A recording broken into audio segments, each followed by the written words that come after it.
Hello everyone, welcome back to the channel. तो Marvel की Ant Man and Quantumania जो नई फिल्म है वो रिलीज हो गई और इसके अंदर एक इंटरेस्टिंग सा कॉन्सेप्ट बता रखा है। जब उनका जो हीरो है फिल्म का, है ना, पॉल रड ने ये कैरेक्टर प्ले किया एंटमैन का, तो ये जैसे ही क्वांटम रेल्म में जाते हैं तो वहां पर एक प्रोबेबिलिटी स्टॉर्म की बात करी गई है जिसमें एक एंटमैन इनफाइनाइट एंटमैन्स के अंदर मल्टीप्लाई हो जाते हैं।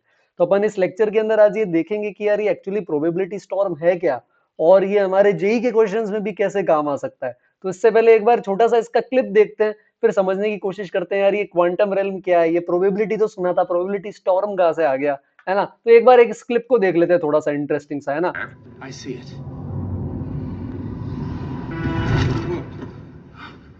What the hell? I told you, Scott, getting in was just the beginning. You're looking at the possibility of another you. You're in a probability storm. What the hell? What the hell? What the hell? What the hell? What the hell? What the hell? It doesn't make sense. Oh, I get it. तो इसके अंदर हमने देखा कि यार ये एक Ant-Man जो हमारा एक हीरो था, है ना, हम इस एक को फॉलो कर रहे थे और ये कैसे 2 4 8 करके इनफाइनाइट एंटमैन्स में ब्रेक हो गया। तो एक्चुअली जिस पर्टिकुलर डायमेंशन की या जिस पर्टिकुलर रेल्म की इन्होंने इसमें बात करी है, क्वांटम रेल्म को ये बोल रहे हैं। तो इन पर्टिकुलर सिचुएशन के अंदर क्या होता है, जैसे अपन अर्थ पे हैं, तो अपन अर्थ पे अपनी नॉर्मल साइज के अंदर है और अपन जो भी करते हैं उसमें फिजिक्स लगती है ना, जिसको अपन यहाँ पर मैकेनिक्स बोलते हैं, जो आप सबने पढ़ा होगा। तो ये क्लासिकल मैकेनिक्स या न्यूटोनियन मैकेनिक्स है जो अपन को न्यूटन ने दी थी, जिसमें अपन फोर्सेस पढ़ते हैं, लॉज ऑफ मोशन पढ़ते हैं, ये सारी चीजें जो अपने ऊपर अप्लाई भी होती है।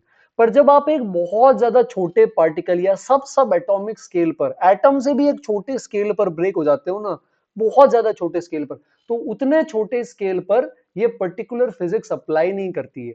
तो इस फिल्म के अंदर ये एक ऐसे ही रेल्म की बात करते हैं, क्वांटम रेल्म में, जो अपने यूनिवर्स, अपने डायमेंशन के बाहर एक अलग डायमेंशन है, जिसके अंदर जाने के लिए हमें इतना ज्यादा सब सब एटॉमिक लेवल पर छोटा होना पड़ता है। ऑब्वियसली ऐसी टेक्नोलॉजी नहीं है, वरना फिल्म कैसे बनेगी। तो उस लेवल पर जाने के बाद ये मैकेनिक्स नहीं लगती, उसके लिए एक दूसरी मैकेनिक्स लगती है जिसको अपन बोलते हैं क्वांटम मैकेनिक्स। तो ये जो क्वांटम मैकेनिक्स होती है, ये अपनी एक्चुअल फिजिक्स से या अपनी एक्चुअल मैकेनिक्स से, इसके रूल्स जो है वो थोड़े से अलग होते हैं। तो ये डायरेक्टली किसी पर्टिकुलर पोजीशन, टाइम, स्पीड इसकी बात नहीं करते। ये बोलते हैं कि आप क्वांटम मैकेनिक्स के अंदर, क्वांटम रेल्म के अंदर मल्टीपल स्टेट्स के अंदर हो सकते हो और वो स्टेट सुपर इम्पोज हो सकती है, सुपर पोजिशन के प्रिंसिपल बोल सकते हैं। जैसे आप एक ही टाइम पर खुश भी हो सकते हो, दुखी भी हो सकते हो। आप एक ही टाइम पर मान लो जयपुर में भी हो सकते हो, जोधपुर में भी हो सकते हो, न्यूयॉर्क में भी हो सकते हो, है ना। आप एक ही टाइम पर हंस भी सकते हो, रो भी सकते हो। अर्थ पे ऐसे थोड़ी हो सकता है, हंसोगे रोगे एक साथ तो लोग पागल समझेंगे। बट वहां पर ऐसा हो सकता है कि आप मल्टीपल जगह, आप एक ही जगह मल्टीपल जगह हो सकते हो। आप एक ही जगह पढ़ भी रहे हो, यूट्यूब पे मजे भी कर रहे हो, बाहर क्रिकेट भी खेल रहे हो, पर ये क्वांटम रेल में हो सकता है ना। आप अभी जाओ वहां पर नहीं हो सकता, क्योंकि आप इतने ज्यादा सब एटॉमिक लेवल पर हो गए हो कि आप एक स्टेट में नहीं, आप मल्टीपल स्टेट्स में एग्जिस्ट करते हो। और आप किस वक्त कौन सी स्टेट में हो ये पता कोई भी नहीं लगा सकता। इन सब की प्रोबेबिलिटी होती है कि मान लो 0.1 प्रोबेबिलिटी है कि आप इस वक्त हंस रहे हो, 0.9 प्रोबेबिलिटी आप रो रहे हो। क्वांटम रेल में 0.3 प्रोबेबिलिटी है कि आप सो रहे हो, 0.4 प्रोबेबिलिटी है आप पढ़ रहे हो, 0.3 प्रोबेबिलिटी कि आप ये वीडियो देख रहे हो यूट्यूब पे। बात समझ रहे हो। रियल लाइफ में ऐसा नहीं होता, जिस स्केल पे जितने बड़े इतने बड़े हम 5 फुट 6 फुट के हैं, वहां पर नहीं होता। वहां पर अभी मैं बैठा हूं तो मैं बैठा हूं, खड़ा हूं तो मैं खड़ा हूं। बट क्वांटम रेल में रूल्स जो है वो थोड़े से अलग होते हैं। अब इसको प्रोबेबिलिटी से कैसे और प्रोबेबिलिटी स्टॉर्म से कैसे जस्टिफाई करते हैं कि यार इतनी सारी प्रोबेबिलिटीज है, इतने सारे कोर्स ऑफ एक्शन है कि किसी भी टाइम पर हम तो कुछ भी कर सकते हैं। मैं किसी को थप्पड़ मार दूं, इसकी भी प्रोबेबिलिटी है, और मैं चुपचाप बैठा हूं, इसकी भी प्रोबेबिलिटी है। तो जब इतनी सारी चॉइसेस है और इतनी सारी प्रोबेबिलिटीज है कि भाई कुछ समझ में नहीं आ रहा, इनफाइनाइट स्टेट्स में भी हम हो सकते हैं, एक वक्त पे इनफाइनाइट जगह भी हो सकते हैं, तो इनफाइनाइट चॉइसेस है, तो इसलिए इसको प्रोबेबिलिटी स्टॉर्म बोल देते हैं। कि जैसे मान लो एंटमैन यहाँ पर है, ये हमारा स्कॉट लैंग है, इसको कोई पर्टिकुलर चीज लेकर आनी है विलेन से मूवी में, तो ये आगे जा सकता है, पीछे जा सकता है, लेफ्ट जा सकता है, राइट जा सकता है, अपनी खुद की जगह पे खड़ा भी रह सकता है। तो एक वक्त पर इतने सारे चॉइस, अब जैसे ही उसको 5 चॉइसेस मिली, उसके पास कोई भी कदम लेने की अलग अलग प्रोबेबिलिटी, और इसी वक्त एक एंटमैन की क्या हो गई, 5 अलग अलग कॉपीज जनरेट हो गई, जो लेफ्ट राइट बैक और फॉरवर्ड मूव करेगी, और एक वो जो वहीं पर खड़ी रहेगी। अब जैसे ही 5 कॉपी जनरेट हुई, इनके पास भी 5 चॉइसेस है यार, ये भी आगे पीछे लेफ्ट राइट जा सकते हैं, ये भी आगे पीछे लेफ्ट राइट जा सकते हैं, सबकी अपनी अलग अलग प्रोबेबिलिटीज है, तो फिर से इतने सारे एंटमैन जनरेट हो जाएंगे, है ना। कोई अचानक से साइज में इंक्रीज हो रहे हैं एंटमैन, कोई अचानक से साइज में छोटे हो रहे हैं, कोई अपना वेपन फायर कर रहे हैं, कोई एक से अपनी जान बचा के भाग रहे हैं, तो ऐसे करते करते इनफाइनाइट एंटमैन जनरेट हो जाएंगे। तो अगर अपन इस वीडियो पर वापस जाए, है ना, और अगर अपन इस वीडियो को वापस देखें लेट से, तो आप देख सकते हो कि यहाँ पर इस इंस्टेंस में इनफाइनाइट एंटमैन जनरेट हो रहे हैं जो सब अपना अपना काम कर रहे हैं। तो ये सारी की सारी चीजें क्वांटम रेलम में पॉसिबल है, क्योंकि हर एक्शन का अपने अलग अलग प्रोबेबिलिटी है। अब वो होगा कौन सा काम, होगा किस पे डिपेंड करेगा, प्रोबेबिलिटी पे। जिस चीज की प्रोबेबिलिटी ज्यादा है तो हम ये अंदाजा लगा सकते हैं कि यार हाँ मे बी उस लेवल पर ये चीज हुई होगी। अब हम इसको अपने जेई के क्वेश्चन में कैसे देख सकते हैं कि मान लो एक सिंपल सा अपना बॉक्स और बॉल्स का एक्सपेरिमेंट है, जिसमें 4 ब्लैक बॉल्स है, 1 रेड बॉल्स है, और मैं आपको बोलता हूँ एक सिंपल सा गेम है। अब आंख बंद करके इसमें से एक बॉल निकालो, जो भी इस बॉल का कलर होगा मैं उसी कलर की एक और बॉल आपको दे दूंगा। आपने ब्लैक बॉल निकाली तो इस डब्बे में एक बॉल इंक्रीज हो जाएगी, और कौन से कलर की इंक्रीज होगी, ब्लैक। अगर आपने रेड बॉल निकाली तो मैं इस बॉक्स में इस रेड के साथ साथ एक और रेड डाल दूंगा। और मैं कह रहा हूं कि ऐसे आप बॉल्स निकालते रहो, एक बॉल, दो बॉल, तीन बॉल, ऐसे फ्री बैठे हो करते रहो। तो अब ये आप भी उस हीरो की तरह ही, पॉल रेड की तरह, स्कॉट लैंग, एंटमैन ही बन गए हो आप। कैसे कि जैसे मान लो आपके पास दो केसेस है कि आप यहाँ पर ब्लैक बॉल भी निकाल सकते हो, रेड बॉल भी निकाल सकते हो। तो 4 ब्लैक 1 रेड बॉल है, तो ब्लैक बॉल निकालने की क्या प्रोबेबिलिटी है, 4/5। रेड बॉल निकालने की क्या प्रोबेबिलिटी है, 1/5। तो आप ब्लैक निकालोगे तो इसमें एक और ब्लैक बॉल डाल दी जाएगी, तो ये हो जाएगा 5 ब्लैक 1 रेड। रेड निकालोगे तो वापस रेड डाल दी जाएगी, तो 4 ब्लैक के साथ 2 रेड हो गई। अब मान लो मैंने कहा नहीं नहीं यार एक और ब्लैक, तो अब आप देख रहे हो जैसे एंटमैन 1 से 2 में ब्रेक हुए थे, यहाँ आपके भी बॉक्स की दो दो अलग अलग पोजीशंस पॉसिबल है। अब आपने फिर एक बॉल निकाली, ब्लैक भी हो सकती है, रेड भी हो सकती है। 5 ब्लैक 1 रेड है, तो क्या प्रोबेबिलिटी होगी ब्लैक की, 5/6। रेड की क्या प्रोबेबिलिटी, 1/6। तो यहां से ब्लैक निकालोगे तो एक ब्लैक और आ गई, 6 ब्लैक 1 रेड। रेड निकालोगे तो 5 ब्लैक 2 रेड। अब मान लो इसकी जगह यहां से निकाली आपने, ब्लैक भी पॉसिबल है, रेड भी पॉसिबल है। ब्लैक की प्रोबेबिलिटी क्या हो जाएगी, 4 ब्लैक 2 रेड में 4/6।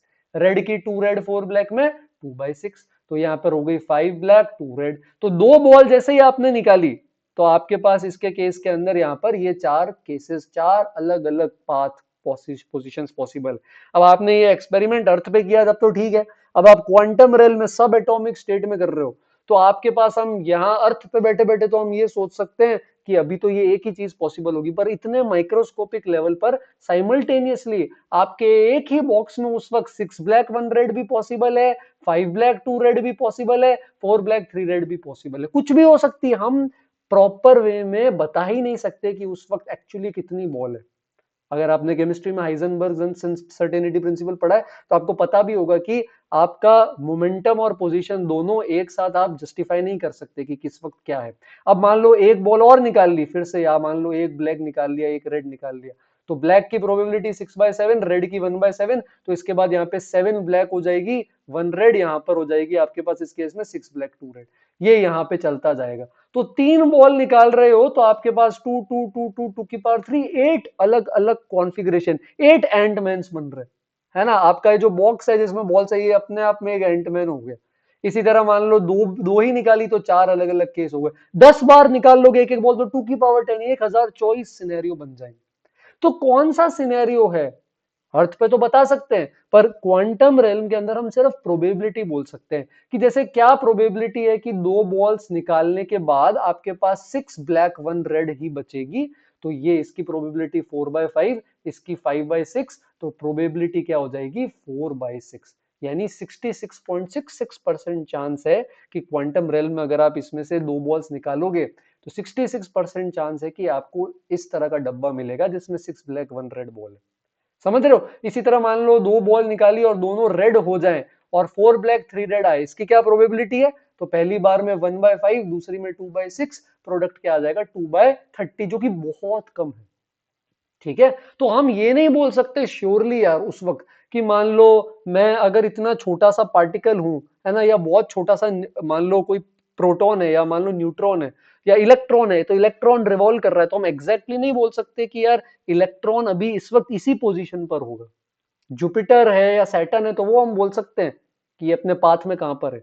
इलेक्ट्रॉन कहीं भी हो सकता है, तो इलेक्ट्रॉन की प्रोबेबिलिटी होती है कि वो इस स्टेट में हो सकता है ना, या एंटमैन की प्रोबेबिलिटी है कि वो उस वक्त इस पर्टिकुलर पोजीशन पे हो सकता है, या इस बॉक्स की प्रोबेबिलिटी है कि 66.66% चांस है कि इसमें 2 बॉल निकालने के बाद 6 ब्लैक 1 रेड हो सकती है, पर श्योरली नहीं हो सकते। तो इतने छोटे लेवल पर क्वांटम मैकेनिक्स में हम बोलते हैं कि ये सारी स्टेट साइमल्टेनियसली एग्जिस्ट करेंगी, सुपरपोज्ड होंगी, और हर स्टेट की अलग प्रोबेबिलिटी है। कि जैसे मान लो 99% चांस है कि एंटमैन जो है वो कैंग, जो इस मूवी का विलेन है, बड़ा अच्छा विलेन है यार, इसको नहीं मार पाएगा, और 1% प्रोबेबिलिटी है कि एंटमैन जो है वो कैंग को मार देगा।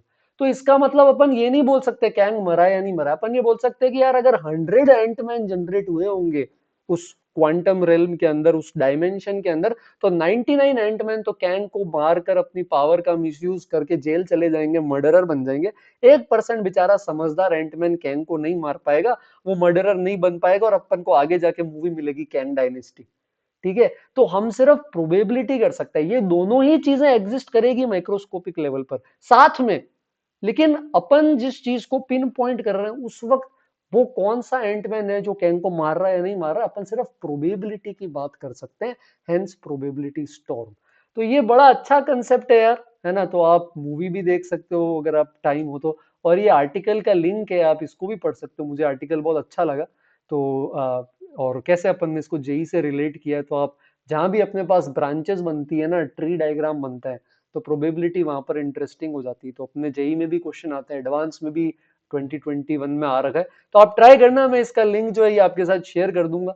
तो आई होप आपको लेक्चर में थोड़ा सा कुछ इंटरेस्टिंग, कुछ मजा आया हो। तो अगर वीडियो अच्छा लगा हो तो लाइक करके प्लीज कमेंट कर दें, सब्सक्राइब कर दें, और आपके फ्रेंड्स के साथ शेयर कर सकते हैं। जल्दी मिलेंगे एक और इंटरेस्टिंग टॉपिक के साथ, तब तक के लिए थैंक यू एवरीवन।